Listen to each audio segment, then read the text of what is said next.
Yeah, we brought him on board because he's just a good guy, but B, he's incredibly knowledgeable about internet marketing and SEO and how to really make our brand stand out there. So, good.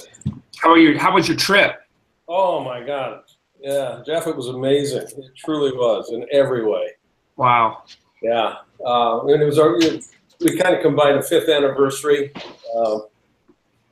A couple of weeks in Europe, Frankfurt, Paris, and Bordeaux. Drank way too much wine, ate way too many good meals, and yeah, about that. Then we were down in Africa for 2 weeks, and it was just extraordinary.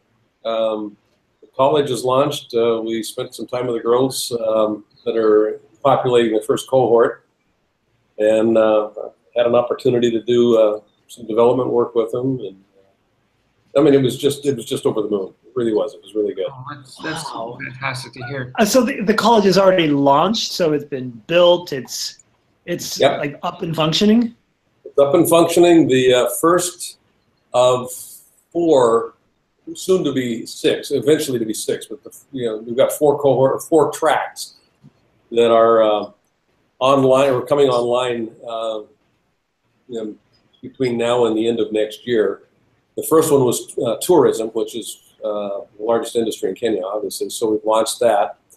That's a 2-year program. In October, there's a nursing curriculum that we're launching, and that's a 3-year curricula. And then immediately following that is clinical medicine, which is, I mean, a big deal. We'll actually be training docs. Wow. So, wow. Yeah. It's really cool. And then the fourth entrepreneurship in business development. Wow, that's so great. Yeah, well, we're funding, the foundation is funding the scholarships for all of the qualified students that come in. So it represents a full circle from grade school, primary school, all the way through college, and these college graduates end up coming back into the communities. Wow, so such rewarding stuff. Literally transforming a region of the planet right now. That's gotta feel good. Amazing. Impacting 10 million people. I mean, it's huge. Wow. Wow, Fletch. So he's talking about the Unstoppable Foundation, and his wife Cynthia Kersey is the founder, and obviously being married to her, he's very involved in all of this. That's probably a lot of your pillow talk, I'm sure. But it's amazing what they're doing in Kenya with education, and just they're changing communities, and 10 million people are impacted. That's amazing. Wow. That's cool. I had a college professor. I got my undergrad in Parks, Rec, and Tourism, and he was the first manager of the first national park in Kenya. Oh, and he managed that out of college, and he was a Sikh, and ran that for about 3 years until they had some type of coup, and wound up on the roof of his house defending his house and family with a crossbow. Wow. Before he wound up coming over to the United States, getting his PhD, and then he was a professor at Mizzou. So I've heard a couple stories about Kenya, and certainly, travel and tourism being a huge industry there, but that's cool. It's really neat to kind of full circle now with another opportunity to, gain some knowledge and influence about how people are developing in the developing regions of the world. They're doing something. These girls are just, it's all girls, amazing what they're doing. Absolutely extraordinary. And they'll walk into some of the classrooms, and they've got physics calculations on the blackboards that I look at. Wow. That's wild. Cool. Yeah, I don't know many students over here that can handle that at the grade level that these girls are actually working at. It's very impressive. Well, thank you for agreeing to do our interview with Masters of Possibility. What we have been doing with our other interviews, in fact, we had an interview with Bob Proctor today, And Oh, you did? That went Good. really well, yeah. And we've done 3 others. So we're getting a little bit better understanding of what to do. And the first thing, the introduction, we've decided to toss you the ball and just have you introduce to the audience who it is you are. There's no audience, by the way, right now. It's just we are the audience. Okay. Hey, guys. Song and dance here. So, yeah, I'm happy to do that. I'm not sure. Give me some parameters just in terms of time frames and that sort of thing. So, because I can get on a soapbox, and that's probably not what you want. Well, we're trying to keep the whole thing under an hour, and our questions will probably eat up a good portion of that. But just a quick introduction about who you are, what you do, and then we'll feed you with some questions throughout the rest. But just like a general introduction of who you are and what you're about. Okay, good. Sound quality okay? I can put an earbud in if that's appropriate, or is there echo in the room, or how are we doing on sound? Josh or Fletch? Yeah, we're good. I think things are good. Thank you. Yeah. Okay. Well, good then.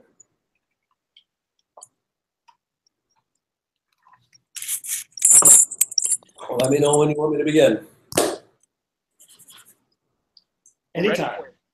You want to go ahead and introduce yourself? Yeah, We're already live. We're recording. I think we're good to go. We've been recording for a while. We'll trim up the front. So, yeah, anytime you're ready, Blain. Oh, okay. So I didn't say anything untoward then, did I? No, not at all. Hi, I'm Blain Barlett, and just a quick couple of notes about who I am and what I do, because those are 2 different questions entirely. What I do, I'm a writer. I've written 3 books. The last one was an international bestseller called Compassionate Capitalism, A Journey to the Soul of Business. I'm also an adjunct professor at Beijing University. I'm on the advisory board of the China Coaching Association, founding advisory board member of the All Japan Management Coaching Association. All that by way of saying I'm also an executive coach.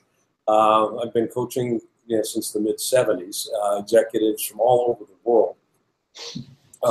Own my own firm, a consulting firm that I founded in '87, and we primarily focus on the question of how do I become an effective leader in large organizations. And I've led leadership development programs and scenarios around the world for some of the largest companies in the world. I led Nokia's Global Leadership Initiative for about 12 years back in the mid-'90s, actually. I've worked with the World Bank. I've worked with Apple. I've worked with literally clients all over the world. In petrochemical, service, financial sectors don't really make a whole lot of difference because people are people. And leadership is a high contact point. So that's where my focus has been on how do leaders actually facilitate the execution of their strategic plans. That's probably the business speak of what I do. Who I am, I'm a teacher. I love to teach. I love to learn. And if I had another label for myself, I would say I'm a learner. Grandfather, we've got 3 kids. I've got 4 grandkids. And I love to fish, particularly fly fishing. I'm a pilot. That's been something that I do. But who I am is somebody that really cares, I think, about the quality of life on this planet and the quality of life that each of us gets an opportunity to live. So that's, in a nutshell, how I would describe who I am and what I do. Oh, you won't find that on Wikipedia. No, you certainly won't. No, it was concise, and it gives us a great idea, how to move forward. So our first question is going to be, how would you define your mission in life? I think that it's an evolving answer because that question is a living question. I think at various stages in my life, I've landed on what I thought was the answer, only to find that actually has shifted a little bit as I learn more and as I actually experience more. Today, how I would define my mission in life is to this is going to sound a bit airy-fairy perhaps, but it actually is about my mission in life is making sure that connections exist. In my experience, all life is, and this translates into the work I do in business as well, all an organization is a collection of people that are in relationship. And I think that's all life is. At the end of the day, this planet is just a collection of individual pieces that are in relationship. And if the relationships are working well, the organization and or the planet's got a pretty good shot at being successful. Relationships are steeped in connections. They're steeped in, I think, the awareness that I am connected to you and you are connected to me. And if I'm paying attention to the quality of the connections, the quality of the relationship, we can actually do a lot together. So my mission in life is to facilitate connecting, facilitate an awareness of connection. And it's not just interpersonal connection. I think that's the big paradox with this, if you will. We have relationship with everything. The most obvious being the interpersonal relationships, but in a business organization, people have relationships with mission, they have relationships with value, they have relationships with goals and objectives, they have relationships with their parking places. And if those relationships aren't working well, you've got kind of a squirrely organization on your hand. And we don't train people how to pay attention to the variety of relationships that we actually have in our lives. And that's certainly not taught in business school. It's certainly not taught in most classes that I've been attending. So, extemporaneously here, I'll get on a soapbox if I'm not careful. I think that this is absolutely crucial to the quality of life on this planet, is that we attend to the nature of relationship. The atmosphere speaks to it and needs our attention. The ocean needs our attention. Business needs our attention. People need our attention. And it's all a function of relationship. So my teaching, the work I do, the consulting and the coaching, all has aspects of what's the relationship quality? How do you create, sustain, and true towards high quality relationships? Before we go on, would you mind, Blain, putting in your earpiece? I'm not sure if it's you, but I am getting a little bit of a squeaking. What about you, Fletch? Yeah, I was hearing some high-pitched stuff a little earlier, so it might be, echo reverb. That might help some. Blain is doing this interview in an aviary. I don't know if you knew that. There are eagles and birds, and they're speaking birds here. Okay, so the next question. Does this help a little bit? Is this a little clearer? Yeah, I think it sounds a little better. Yeah. Okay. Little dongle's hanging down here. But. Yeah, definitely better on my end. Very fashion forward as well. Very nice. Okay, so why do you think people or organizations come to you for help? Okay, we'll wait for the phone to stop ringing. My apologies. No worries. Off now. Okay. So you want to run that one by again? Sure. Why do you think people or organizations come to you for help? Well, I think the easiest answer to that is kind of how I do my business. We don't do any marketing of any sort, so everything that comes to us is referral. So the reason that people come to me for help is because I've actually been successful at working with somebody that person probably knows. And it really is a referral. So I think I bring, particularly at this stage in my life, a body of wisdom about how life can work and how business can work that is a little bit richer and perhaps a little bit deeper than what a traditional management consultant or executive coach might bring. I've lived all over the planet. I've worked on every continent on this planet except for Antarctica. I've lived in Asia, I've lived in Europe, I've worked with indigenous peoples, I've been in the jungle. And I'm mentioning all of that by way of saying that I've got a lot of experience working with different systems. different cultural systems as well as different organizational systems. And what I really do know is that a cookie cutter approach doesn't work. You know, the work I do is bespoke. It really is structured around the uniqueness of whatever it is that my client might be bringing to it. And that really does speak in large part to the complexity of relationship. You know, everything is relationship, everything is connected, but in that connection, there's a lot of complexity. And one of the things that I've known for a long time is that what facilitates highly effective relationships is highly effective communication process.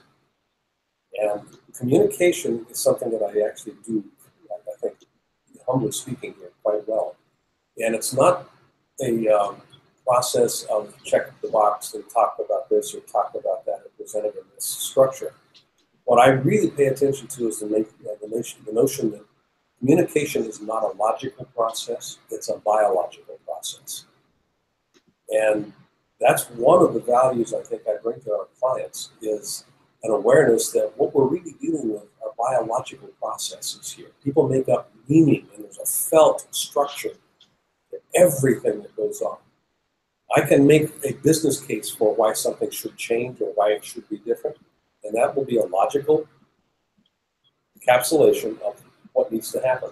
The biological component, people don't like change.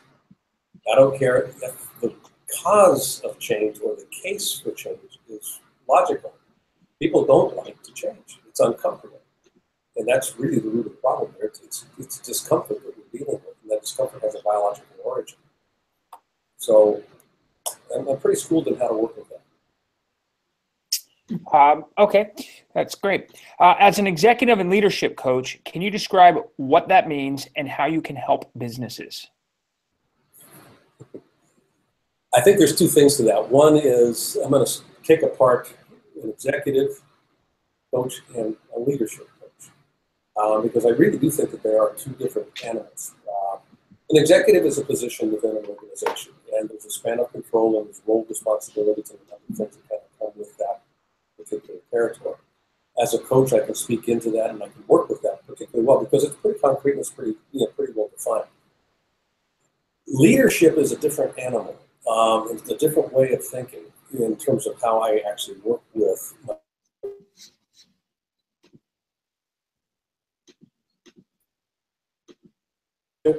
is the activity of co-creating coordinated movement in a system that produces the actions that I need to get the results I want. So the focus of the coaching in a leadership context is how do I co-create coordinated movement? And that goes back to the nature that, or the notion that communication is a biological process. So if I'm going to co-create with you, I have to be aware that there is this facile movement, this dance that we're actually generating amongst each other, and that it has a biological component to it. We hear things, we feel things, we taste things, we have sensations, and all of those things come into the communication process. And then we look at what's the nature of coordinated movement, and every system is a little bit different. So how I would coordinate in one system is a little different than how I would coordinate in another.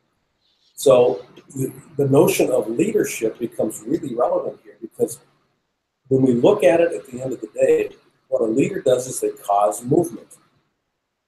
The quality of that movement is important, and that's the focus of the executive coaching and the leadership coaching. It's on the quality of the movement that you get. Is it getting you the results that you say that you want? And the idea here will be that when you're working with, and when I'm working with you as an executive or working with you as a leader, I'm going to be focused on not so much you becoming a leader as much as recognizing that you already are a leader, and what we're really dealing with is your effectiveness. Leaders cause movement, and by definition, it's impossible for you to be in the system and not be causing some movement. For most people, and for many executives, the movement that they cause has blowback. You know, they push things in a way that creates resistance. And then they spend a lot of their time cleaning up after themselves. What I'm really interested in is elegance. And that's a large focus of what I work with, either in the executive domain or in the leadership domain. are you elegant in your approach? And elegance, I'll just use it in the, define it this way. And when we're looking at software coding, I'm writing code. Elegant code is code that does what it's intended to do. It's bug-free. It doesn't have unintended consequences. Leaders and executives, oftentimes through their movements, through their behaviors, and through the lack of awareness that they oftentimes bring to the table, they are causing a lot of unintended consequences that they then have to go back and spend a lot of energy, oftentimes in terms of time and money, cleaning up. So the more elegant I can be, the more effective I'm ultimately going to be. So when I'm working with these two domains, executives and leaders, elegance is kind of the metric for how do we assess, were we successful in working together or not? If you are being more elegant in your approach, then we can kind of check that box and say, this coaching process worked really well for you. Okay. Who's been the most influential person, mentor, teacher in your life? Oh, good Lord. Most influential mentor, teacher in my life. I don't even know where to start. I've lived 6 decades, so there's been a number of people here. There's one woman that comes to mind. Kara Barker is her name. Dr. Kara Barker. She's a Jungian psychologist. She was one of my first bosses back in the 1970s when I entered the human potential development world. And she saw something in me that I only had caught glimmers of. And she actually was a champion for me. So much so that at one point in time, I was fired by the CEO of the company 2 times, and I never found out about it. She just never told me, and I kept showing up to work. And I ended up actually leading a division of that organization.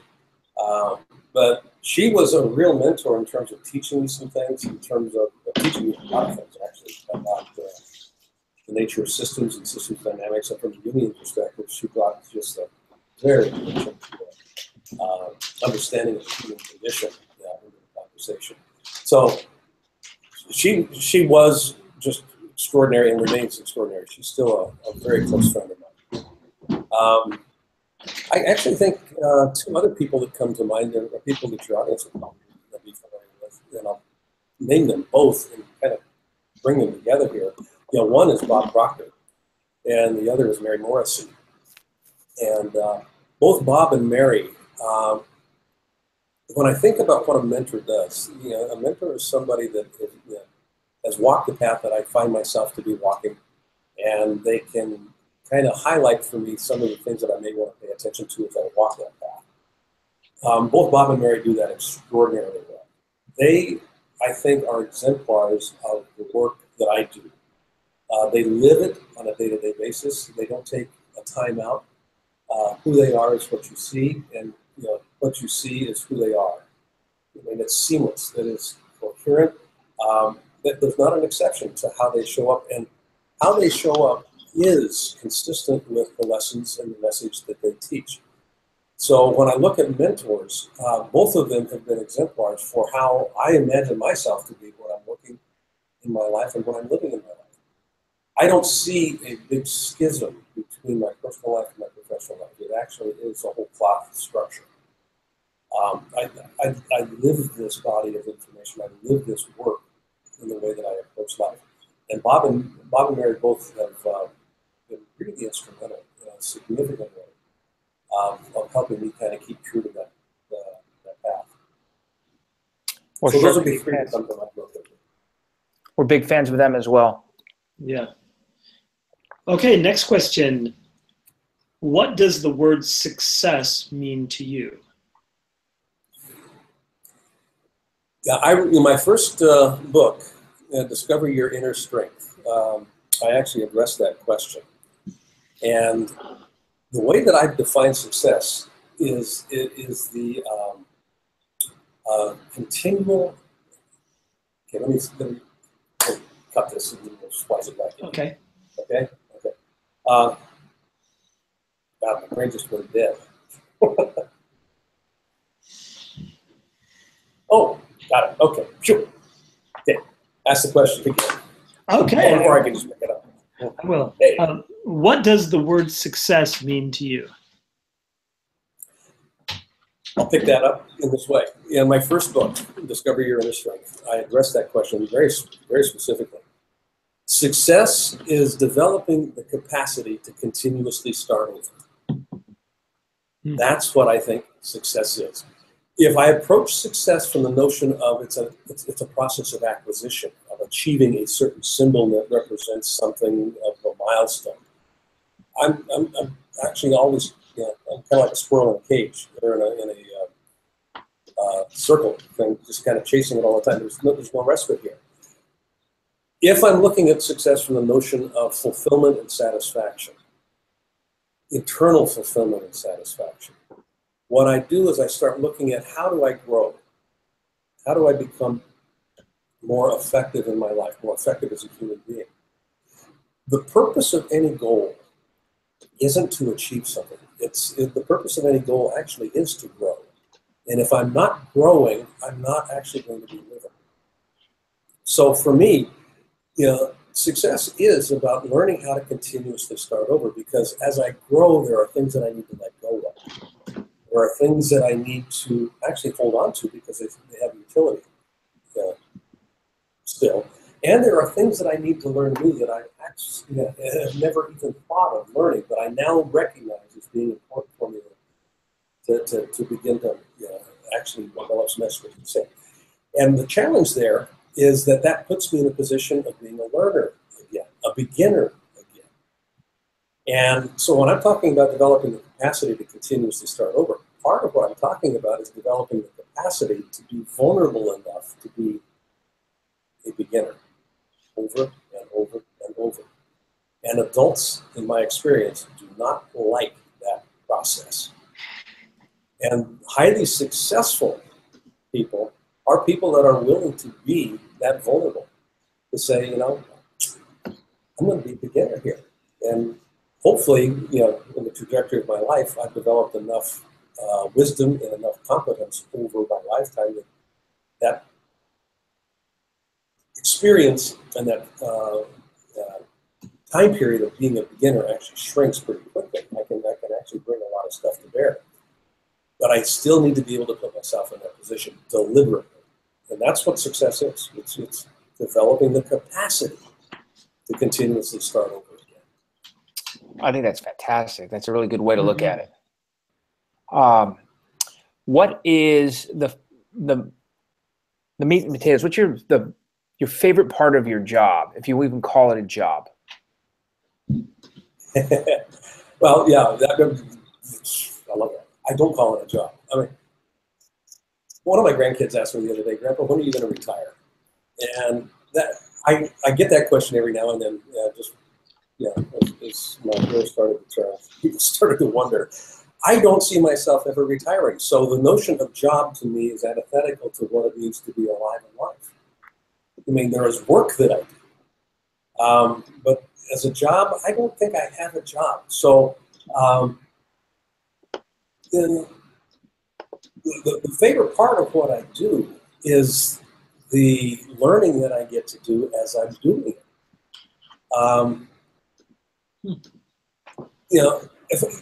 Buckminster Fuller was asked one time to answer the question, who are you?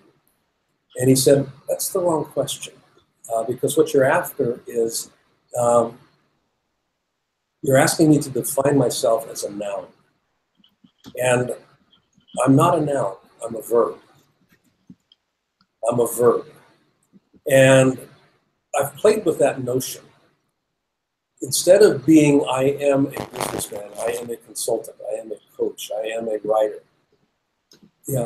I teach, therefore I am. Rene Descartes, I think, therefore I am. Walt Disney, I dream, therefore I am. Steve Jobs, I innovate, therefore I am. Each of us actually is a verb. And I mean, Goethe at one point in time, I think, said that God is a verb.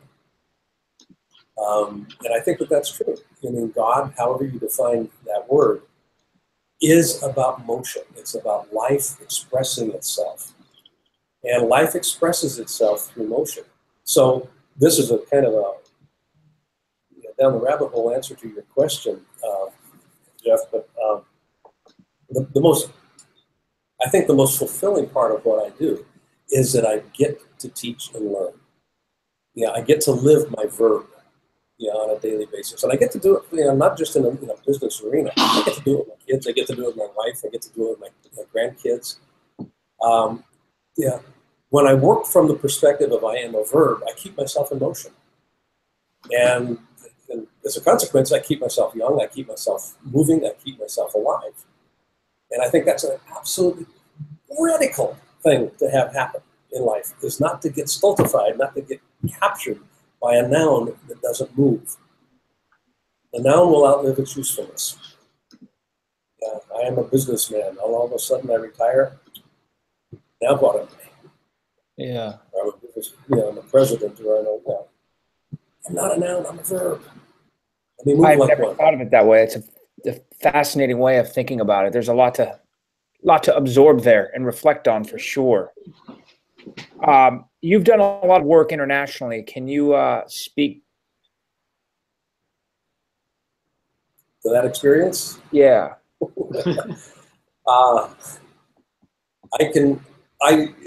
I grew up on a small farm in rural Oregon, and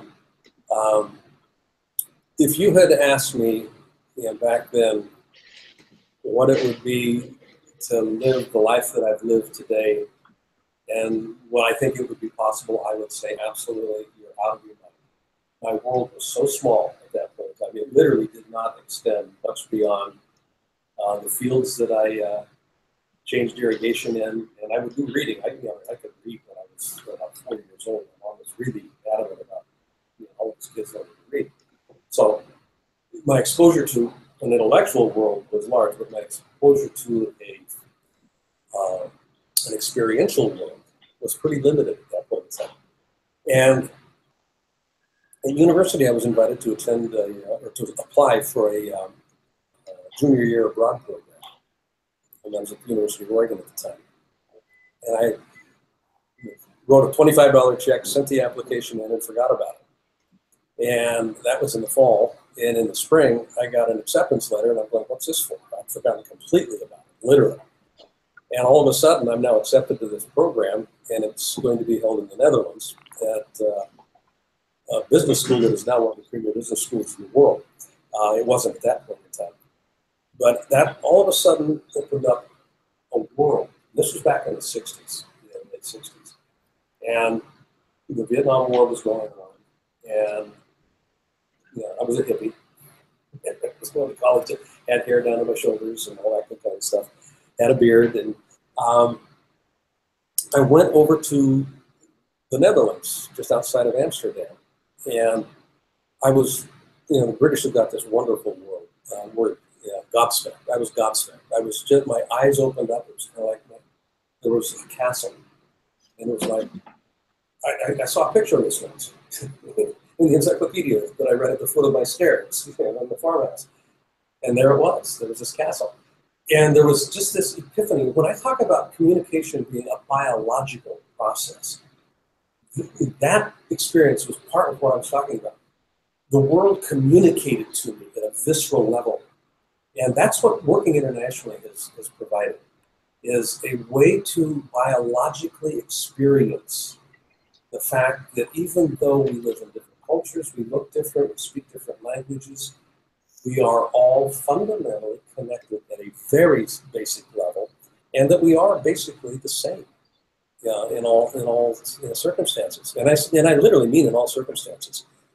Working internationally has moved me from an intellectual understanding of the nature of culture differences, the vagaries of language, and it actually has given me an opportunity, because I've lived this experience, I've lived in these environments, to know that if I can strip away some of that artifice, all I've got are people that are dealing with people. I've got people that are dealing with the issues that all people deal with. I want to be loved, I want to be recognized, I want to be seen, I want to be heard, I want to be valued. I've got 24 hours in the day. It's a non-renewable resource.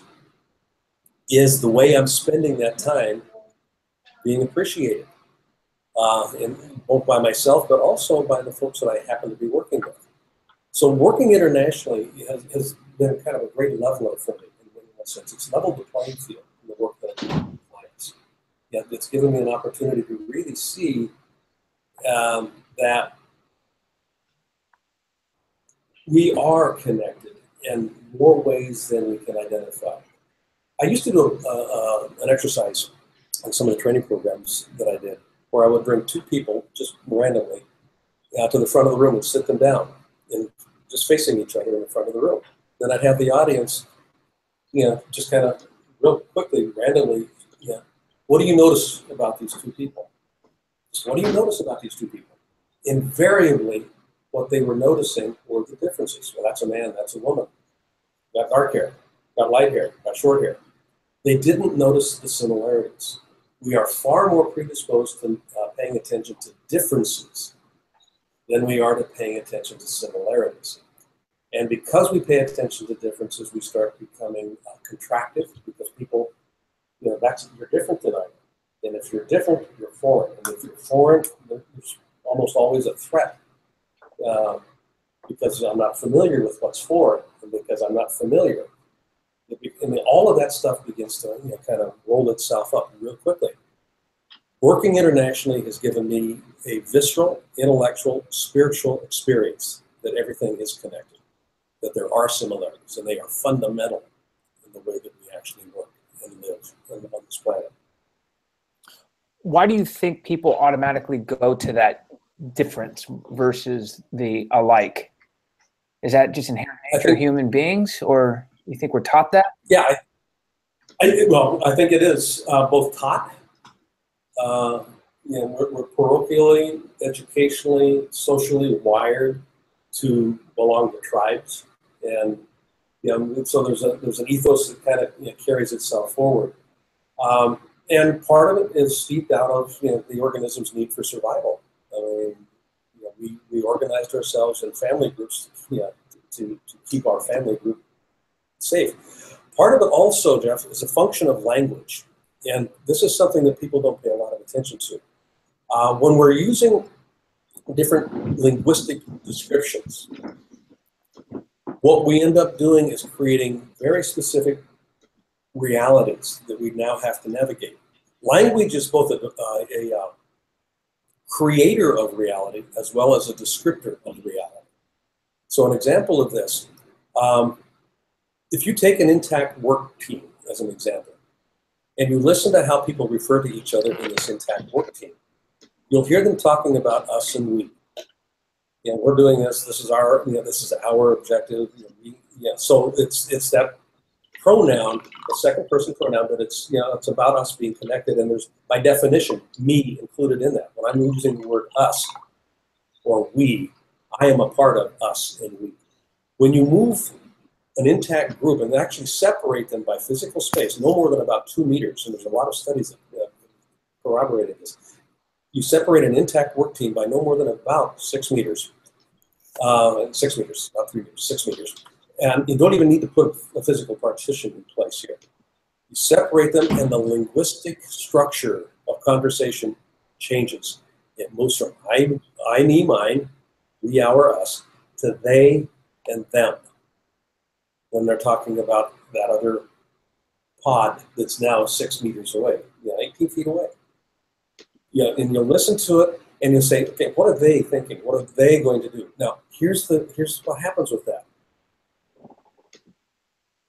If anybody that I have, or anything that I have described as I, me, mine, we, our, us, comes under threat or some sort of attack, I'm quickly going to defend. I don't ask permission.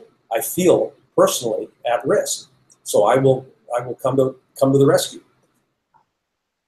They, them, theirs.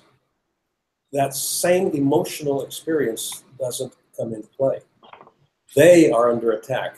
By definition, when I say they, it doesn't include me. I'm not part of that linguistic reality. So when they are threatened, when they are, having whatever is happening to them happen to them, oftentimes you'll see them going, yes, they're getting what they deserved. And then there's all that kind of stuff that comes into play.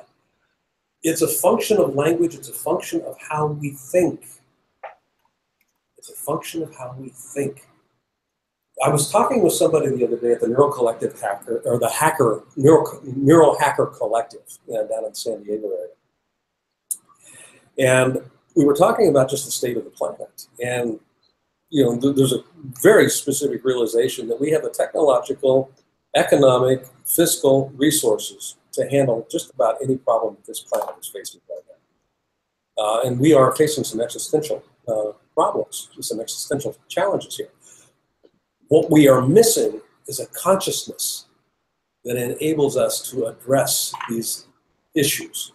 We have the technological needs, we have the fiscal needs, we have all of the resources that we need to address this. We don't have the consciousness. And awareness is a key to this. An increase in awareness increases my choice-making capacity. So one of the things that I do in my work is I look for ways to increase people's awareness of connection. If I can become more aware that you and I are connected, and part of the way that I do that is to have you begin to literally examine, how are you speaking? What reality is your language structuring? What reality is your language creating? And then we can start making some different choices. Awareness precedes choice. An increase in awareness increases my choice-making capacity because I recognize different choices that I had never recognized before. That's the power of awareness.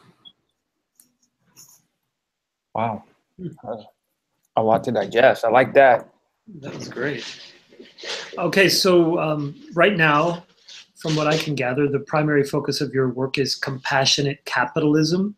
Please describe to us what that means, how it's different from the current form of capitalism that's used around the world. The word compassion, or the use of the words compassionate capitalism is oxymoronic. I mean, it just, people kind of go, what? Mark Benioff wrote a book also called Compassionate Capitalism, and Mark is the CEO of Salesforce. The tagline on our book, my book, is a journey to the soul of business. A journey to the soul of business. And that really is how I think it differentiates from traditional capitalism as it's currently practiced. Now, just a real quick history lesson. When Adam Smith in 1776 wrote the book, The Wealth of Nations, I mean, that's not the full title, but that's how people most frequently know it. He talked about something that was called the invisible hand. It's the invisible hand of commerce. And the invisible hand basically was his shorthand way of saying mutual benefit. Trade with equal partners will benefit both mutually. So in the economic process here, capitalism, it wasn't called capitalism in the book, but that's what it came to be called. You scratch my back, I'll scratch your back, and we'll take care of each other. Mutual benefit. That notion of the invisible hand was steeped in something that was out of a book that he wrote, I think about 16 years earlier, called The Theory of Moral Sentiment. Now, why this is important is that the theory of moral sentiment was written in response to Rene Descartes' admonition of "I think, therefore I am." Blaise Pascal and a couple of mathematicians, and there's a whole school of thought there that ended up creating what we exist with today and what we experience today as a separation between man and nature. Man, I think, therefore I am, is separate from the rest of nature, which quote unquote doesn't think. We are the overlords of all that we see. And as a consequence of being the overlords of all that we see, we have dominion over all that we see. And that ended up becoming a large influence in the way that the capitalist model, economic model, actually began to develop. Starting with the invisible hand, mutual benefit. You fast forward, about 200 years, and you get Ayn Rand talking about something completely different than the invisible hand of mutual benefit. She's talking about self-interest. That the purpose of business is to take care of itself, self-interest. And Milton Friedman Nobel laureate, basically, essentially took that and ran with it and wrote an article. I think it was published in the Harvard Business Review, and he also put it in one of his books, that the moral, the way that he phrased this, but essentially what he talked to was that the moral necessity of business, or the necessity for business to do the moral thing, is to focus only on profits. Profit is the only thing that a business needs to pay attention to. Now, that is a complete shift from invisible hand mentality, invisible hand thinking. And it lends itself to what we see today around wealth disparity, around the abuse of natural environment resources. And we'll strip coal mines and don't worry about the cleanup costs. All of these things, and the degradation of the environment, that is a consequence of what's happened. The economic model has migrated towards something from enlightened self-interest to rational self-interest. Compassionate capitalism is a return. That's how I see it. It's a return back to its original roots, which was predicated on we are connected. And what I do to you, I do to me. There's an enlightened self-interest, and the enlightened part of self-interest is a recognition that there is this mutual benefit that can only be realized when I'm looking out for your best interests as well as my best interest. And that kind of moved it into the whole conversation around a journey to the soul of business. When we, at the end of the day, look at all of this stuff, it's all predicated on the recognition, as I've said a number of times here, that everything is connected. And that connection is represented by spirit. Now, you can call spirit whatever you want. I prefer the term consciousness. It's a living universe. It's an aware universe. It's a conscious universe. And you can call it God. You can call it spirit. You can call it Allah. You can call it whatever you want. But there's this spirit of life. The spirit of life that informs everything. And a journey to the soul of business is a recognition that business is the most powerful and the most pervasive force on the planet today. There is nothing on this planet that escapes the consequence of business's activities. I can be an oyster in an oyster bed in the Northwest, and I am going to have my shell disappearing because of excess CO2 in the seawater. The calcium in my shell is disappearing in the Mariana Trench. PCBs have been found to exist in the deepest spot on this planet as a consequence of business activities. When business wakes up to and really begins to embrace the fact that they have in their power the ability to transform the quality of life on this planet for good, that's when the soul of business begins to speak in a way that it's going to be impossible not to listen to. The soul of business is beautiful. And leadership is beautiful. Yeah, in that sense. Yeah. Plato talks about the different virtues, beauty being the key amongst the virtues. And beauty is the recognition that the external expression of anything is generated from an internal spirit that is immutable, that is beautiful in and of itself. So when you look at the Mona Lisa as an example, you see beauty, not because it's a beautiful painting, but because of what's expressed is beautiful. When you look at a sunset, you see a beautiful sunset, not because the sunset in Florida is beautiful, but because what it expresses. Business has a soul, and it can express itself beautifully. It doesn't have to rate punch. And if it begins to, actually begins to embrace the idea that it can be different, I think we get a different opportunity to do things. And that's where consciousness begins to really reflect itself in some very positive ways. So what is your dream of the future? It's utopianistic. Yeah, it's utopianistic. I love the notion of utopia. And I forget who the author was, but if man sails from one utopia to the other, he lands and disembarks from the ship, and he thinks he's at utopia, and I say he in a very generic way. Then he looks out into the distance and he sees another utopia.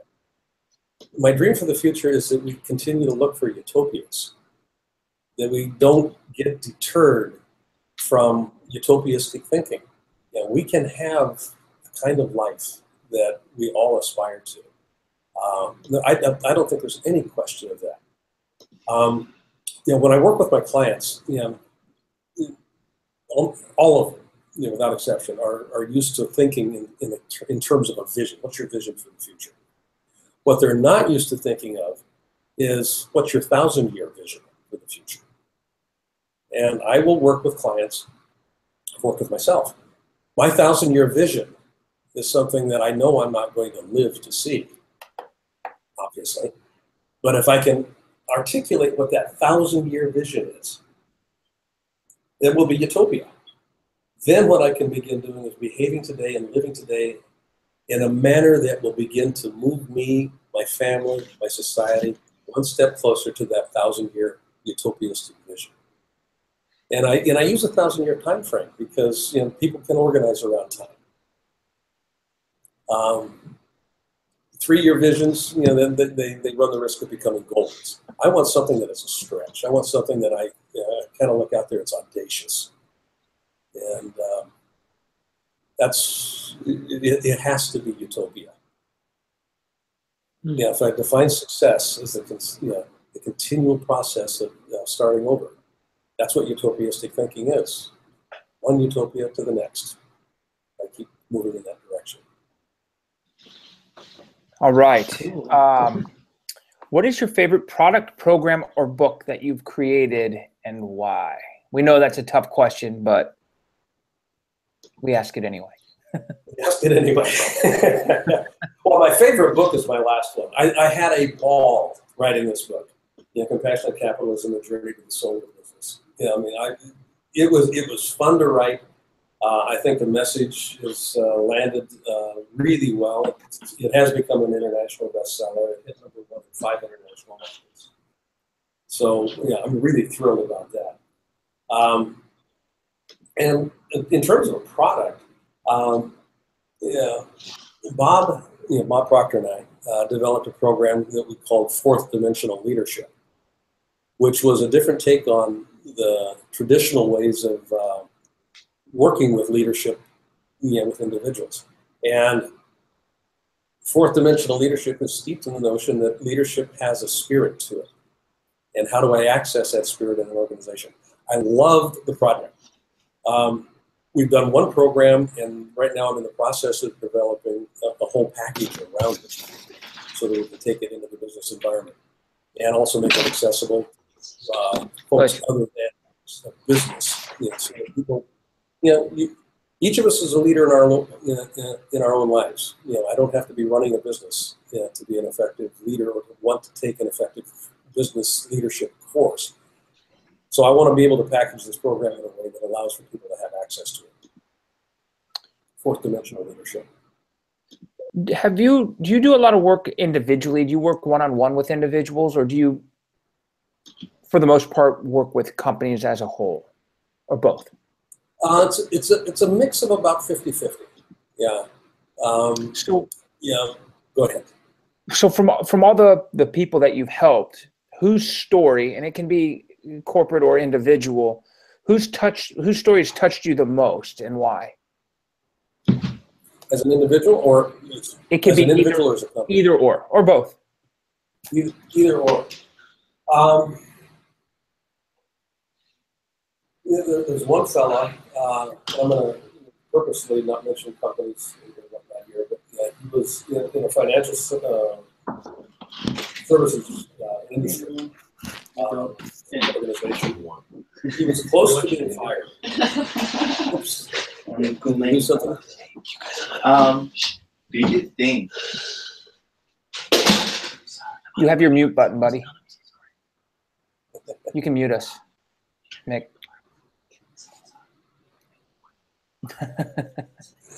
Okay. Way to go, Mick. Way to go. I hit Way mute, make it but it really just good. mutes you, not me. That doesn't help. They're whispering now. So anyway, finish your answer. I'm sorry. Yeah, let me just start again. Yeah, I think there's one person that I would mention. I won't mention the company name or anything else just because of privacy issues here. But he worked in the financial services area and was fairly well placed at a senior level. And he was really close to being fired. I was asked to come in and do some work with him to see if there was any way that he could quote unquote salvage to the other for. That's not necessarily how we put it. And we ended up doing a lot of work together over a very specific, about a year. And that, to make a long story short, he absolutely became a star in the organization. Completely turned himself around. He was one of the most coachable people I've ever worked with. He was willing to just embrace anything. And if I looked at the nature of success, developing the capacity to continuously start over, he was very willing to look at what do I need to let go of? What do I need to take on new? What do I, discreetly, what do I need to hold on to? He played with it. He worked with it. And at the end of his tenure with that particular company, he was the number 2 person in the entire organization. He really, really rocked it. I mean, it was amazing how he actually worked. So, I mean, I was thrilled to work with him. He continues to be a personal friend. I ended up working with other members of his team. And there was eventually a large merger that took place between his organization and another organization. And I was able to work with his particular part of the organization to help facilitate that integration. And it was done in such a way that they actually became kind of a bellwether for how the rest of the organization could actually navigate the rest of the merger, the cultural mission and that sort of thing. Yeah. So, and it was a lot of fun. I mean, it was good stuff. One of the main goals of Masters of Possibility is to learn a little bit about the masters themselves, and then interview one of the master's clients and show our audience the results that one can attain if practicing those principles that the master teaches. So I'm not going to ask you right this second to do it, but if you can think of somebody that we might be able to talk to from your side that you have worked with, it would be great to close that loop for us. We feel that a lot of people read the books and take courses and they do all these things, but without seeing an example and the outcome of someone that's gone through it, we feel that it's not as beneficial. Especially for the project that we're working on. So if you can think of anybody that we might be able to talk to that's worked with you, that would be fantastic. Yeah, I've got 3, possibly 4 people immediately come to mind. Great. Excellent. Well, we will definitely reach out to you separate off this. We'll send you an email and maybe we can make those connections. It'd be fun to talk to them. Fletch, you've absorbed this. You like to kind of come in at the end with some insight. Do you have any additional questions? I don't work really off a script of questions or anything, but just based on some of the things you said, like a name jumped out at me, Bucky Fuller, who I studied a lot in college. And one of the things like conceptually that he did or he really hounded on was like a conceptual representation clarity, like the precision, not really of language, but just like of understanding. And there's a story that goes something about, one of his students talking about the wind that blows. And he said, no, stop right there. The wind actually sucks. Yeah. And just that slight difference in understanding what's really going on can completely change the course of questions and understanding that follows. And I would imagine that, the fact you mentioned him and you've been so many places internationally, and you can gain different distinctions based on the commonality, but also the differences. I assume that's one of the big things that comes with working from you is that you have seen so many of these distinctions clearly because you have different experience than folks who haven't worked internationally or haven't worked with a lot of large organizations and small organizations and things of that nature. Could you speak a little bit more about that? That's something that kind of fascinates me. I think it's something that a lot of people who come to folks that teach or train or whatever, really one of the things we're paying for and that we are willing to, go out of our way to get are those distinctions that come from experience or clarity. So, I'd be interested in just hearing maybe a little bit more about that while we're here. Yeah. What you speak to there, Fletcher, is the wind sucks and the sun doesn't set. It actually eclipses. So, the sun is not moving, the earth itself. And both of those examples are examples of context. And what's important about context is that you think of context as a frame. And within the frame, you populate it with objects. And it's the framing that gives meaning to the objects. So an example of this very quickly would be, think of your home. You've got a different room for sleeping, you've got a different room for entertaining, you've got a different room for cooking. That's typically called the kitchen, bedroom, and the living room, that sort of thing. In those rooms, you've got specific furniture. And if you decided one day that just get this wild idea that you'd like to move your bed into the kitchen, assuming physically that the kitchen would accommodate your bed, your husband, wife, significant other walks in and says, "There's a bed in the kitchen. What's going on?" And you go, "Well, here's the business case for it. It makes perfect sense in my mind about why I got this bed here. I can just reach out in the morning and I saved about 17 steps. It's just easy." And they go, "Yeah, right. You put it back where it belongs." And that's the key here. Context gives meaning to the content. And the bed in the kitchen may make sense physically, but it doesn't make sense contextually. So the bed ends up going back into the kitchen. And this is the problem that people have with change in any organizations, whether it's an organizational change or whether it's a personal change. The context hasn't changed. So I try to change something in an organization, and we do things differently. We put different processes in. We put different, whatever in place. But if the context of the organization or the context of the mission or whatever it may be hasn't changed, that content quickly becomes moot and people ignore it. Excuse me for just a minute. Excuse me. So one of the advantages of working internationally, and one of the things that I've been able to do here, is I've been exposed to a whole lot of different contexts. What makes sense in one environment doesn't make sense in another environment because the contexts aren't different. And those can be cultural contexts.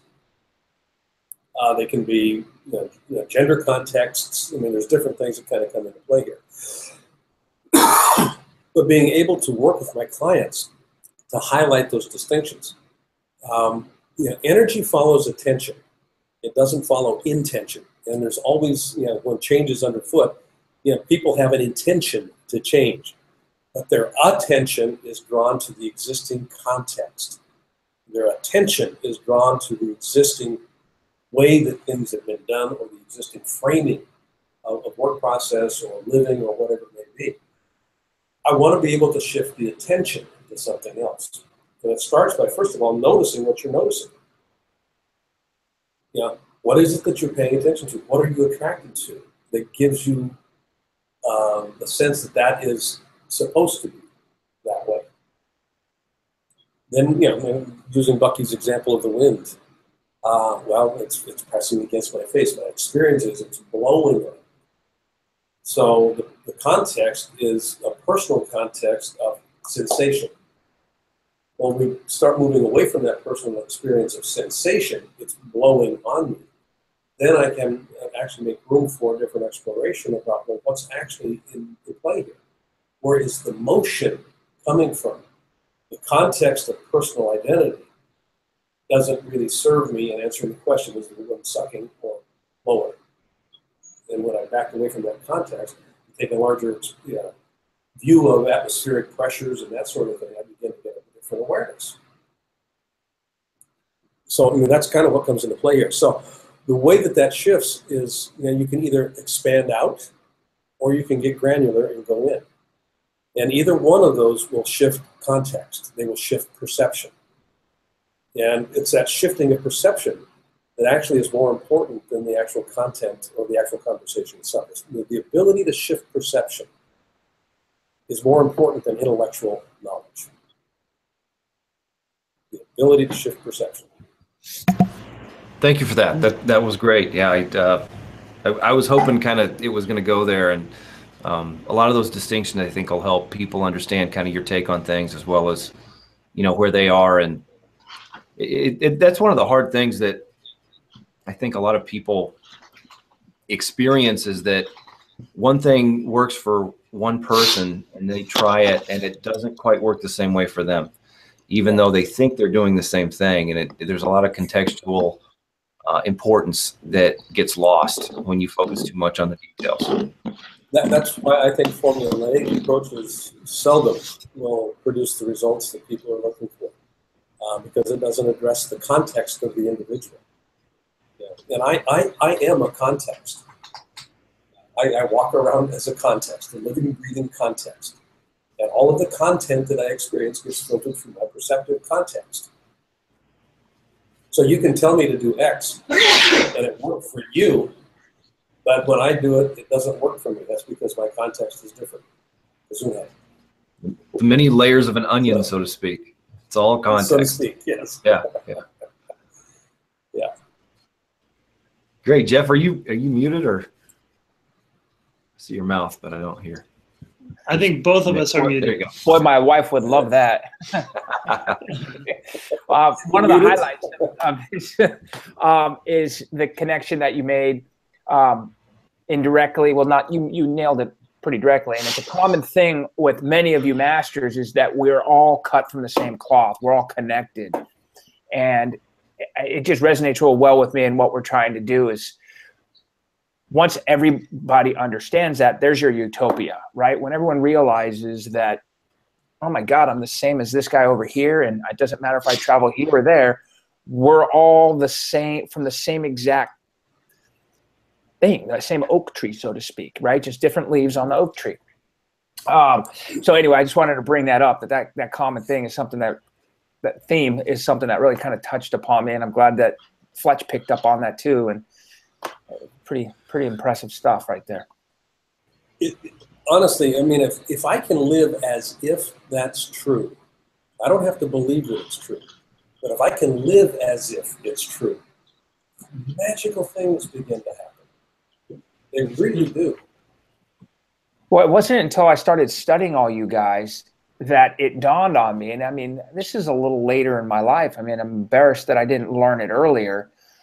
But it was like a light bulb went off, like, oh my gosh, we are all the same. We're not looking at the differences. Look at the similarities, right? And hopefully we can assist in getting that message out with this program and this project, because I think it's very enlightening, and it's something that I certainly wish that I would have realized more clearly in my youth. Would have made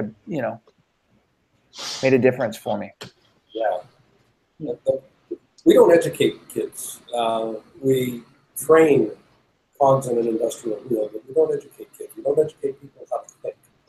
And I think it's that ability to think critically and